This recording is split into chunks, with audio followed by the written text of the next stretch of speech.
On Wednesday the 15th of January, I was granted a terrific opportunity to climb one of the tallest features on Birmingham skyline. The 40-metre tall structure is officially referred to as Curzon No.2 Viaduct. However, others may know it as Bellingham Bridge. The structure is currently situated between the River Ray and the Cross City line. However, this is not its final position, and in a few months' time the entire 4,200 tonne Warren Truss Bridge will be moved over the Cross City line immediately to the west. While it won't be anywhere near one of the heaviest bridge moves on the HS2 project, the 150 metre long bridge, which is being delivered by the Balfour BT Vinci joint venture, is one of the largest single structures being constructed on the HS2 route from London to the West Midlands. It is unusual to see new truss bridges being constructed in the UK. However, due to the angle at which the viaduct will cross the Cross City line, it was decided that this would be the best option, which will provide an incredibly strong and rigid structure with a relatively large single span. The reason for the structure's 40 metre height is partly because of the truss frame construction, which is around 24 metres tall, but also because it will rest on piers which are themselves 17 metres tall. This height is needed so the viaduct can cross above a brick arch viaduct which supports the Cross City line. So in effect it will be a viaduct over a viaduct, which, as I'm sure you can appreciate, has made construction of this structure particularly challenging. To add to the challenges, the site for the viaduct is very confined, so trying to assemble a mammoth structure provided a logistical headache.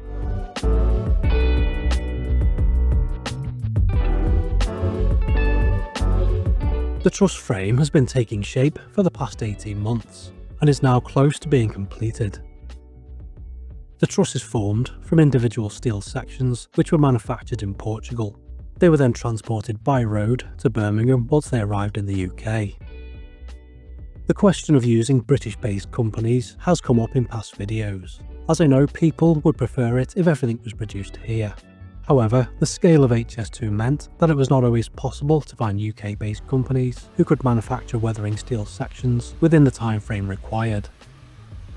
That's not to say the UK supply chain isn't contributing, and Lostock-based Severfield has produced thousands of tonnes of structural steel elements for HS2, which includes Lowly Middleway, to which Curzon No.2 Viaduct will be attached to.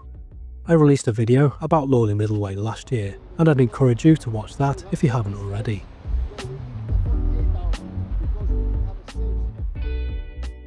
Other UK companies have also been very busy building structural steel sections for other bridges across the country, like the M6 Clifton Bridge replacement which featured in the last video.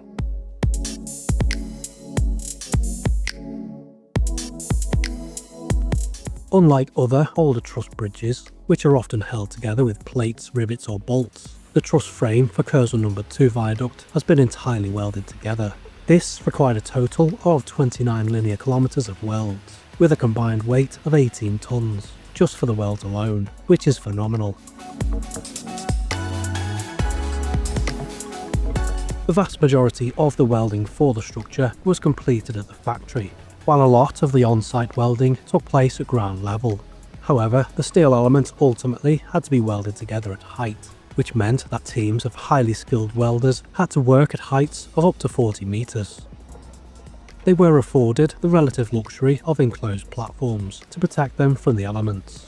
However, working in confined spaces, wearing protective clothing for hours at a time must have been laborious, and I really take my hat off to the welders in particular.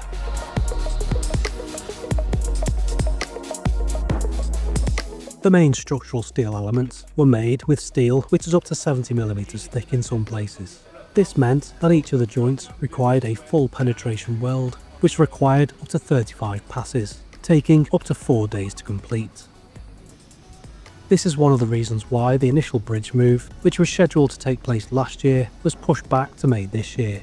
As you can probably appreciate, trying to find a sufficient number of highly skilled and experienced welders was challenging, especially as HS2 was also building several structures which also required welding at around the same time.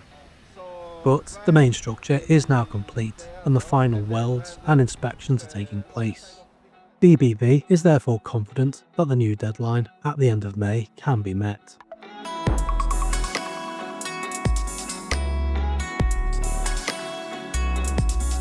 To move the structure into place, BBV will use a strand jack system, similar to that used for the Small Dean deck slide, which took place in February last year.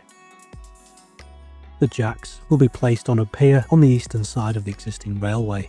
They will then pull on steel tendons, which in turn will move the entire structure forward at around 150 centimeters at a time.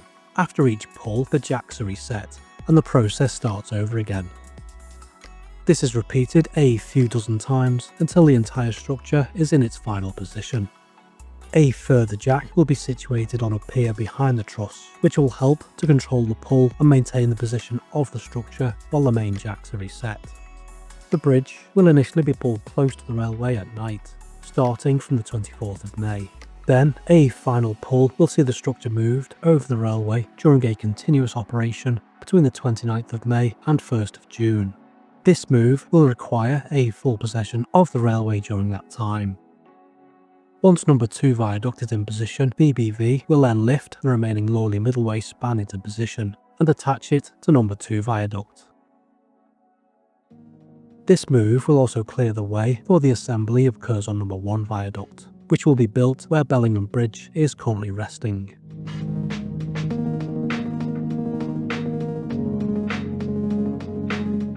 Such is the constrained nature of the linear site from Washwood Heath to Curzon Street, BBV has had to carefully choreograph the construction of the 3-kilometre long approach into Birmingham, with assembly of some structures dependent on the completion of others.